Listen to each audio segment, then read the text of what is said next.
card of the day is the Hierophant, the number 5 in the Major Arcana, the card of spiritual teacher or priest or pope, since he does have the cross of the Pope, the papal cross.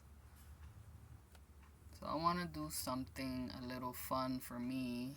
Maybe it is for you too. It's just to point out some connections with the other cards, right?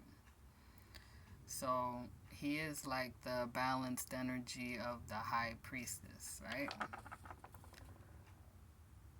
So that's 2 and 5 make 7. That's the spiritual number, the seeker of truth.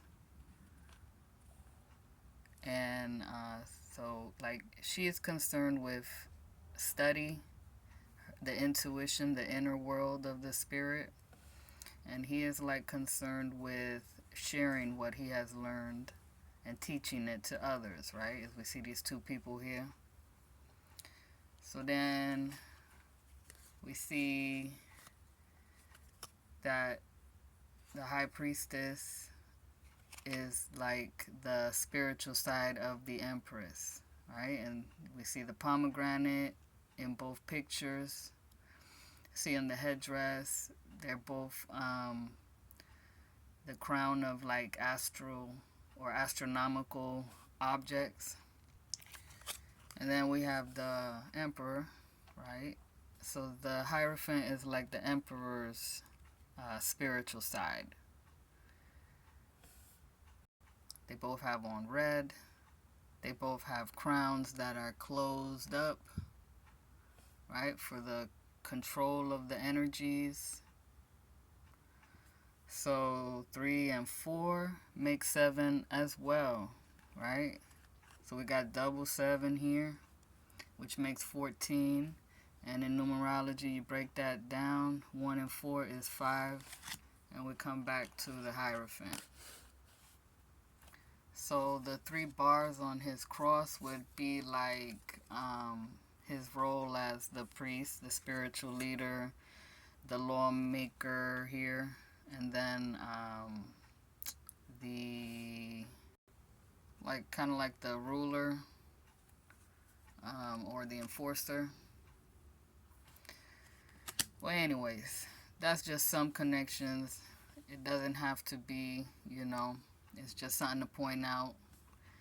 There's a lot of connections in the tarot, in each card, to each other. So he's got 2 people here that are kind of looking up to him.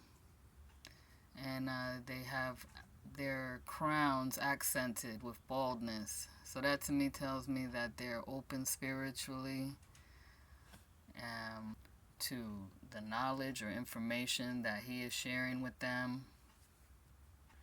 And if you notice, he has the sign here of the prana mudra, like in the 10 of swords. And that's like to heal oneself, positive thinking. And so that could be, that life force energies, which is like the red color, right, for the root chakra, the primal life force. So it could be that since it's his right hand, he's sharing that knowledge with them, that it's very important to heal oneself and to seek the source of one's primal energy, which is the divine, right?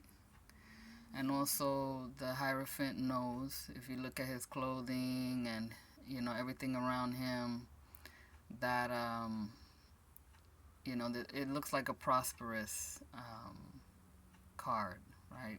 Like he's doing well. He's got gold on his head, gold in the cross, and fancy clothes, fancy shoes, and he's uplifted. So it's like all the abundance that he has is because of God, right? All that God is the source of abundance. But he was given these by the people, right? They dressed him up like that because of his wisdom and the love and respect that they have for him. That's why this guy has on the red roses. That's for love, admiration, respect, and So it's on loan. Everything that is material, we are loaned that, right? Because nothing lasts forever, right? Eventually, we will have to leave this earthly world. The other guy here, he's got on white lilies, so that is grace, innocence, purity. And the crown is an accent, for this guy and these two. And so, like, just like in justice, just like in the empress, the emperor, the crown, high priestess is important as a balance of our spiritual life and our physical life. You cannot have one without the other. One doesn't exist without the other. And so these keys are mysterious. What do they mean? What do they unlock? It could just be the knowledge, the wisdom, you know. And this is the foundation that the hierophant sits on top of, you know. It's the most important thing that we will ever learn in our lives, and it affects all parts of our lives. And so that's the purity of his intention, and it's close to his heart, is, to give others this knowledge, to guide them, and basically say that the truth is within oneself. You yourself are the evidence of the mystery of life. So it seems cryptic, as most of the images of the tarot are, but that's how I feel, that's how I look at it, and you can see it another way if you like, right? Look at the blue. His throat is accented to express this truth. If it was upside down, like some like to read the tarot, that could be like the fraud or the charlatan, the guru that is just after money or pleasures, isn't really about guiding people in the right way, or just trying to like make things more mysterious than they need to be in order for them to continue to seek him as the authority instead of seeking their own heart, and letting that be the authority. So what do you think, and how do you feel about it? I appreciate y'all listening to me. I appreciate the wisdom that is shared, through all the traditions of the world, that it continues on and it continues to set people free and give them the power, right? The keys to their own freedom. All right, then. Y'all have a blessed day. Appreciate you.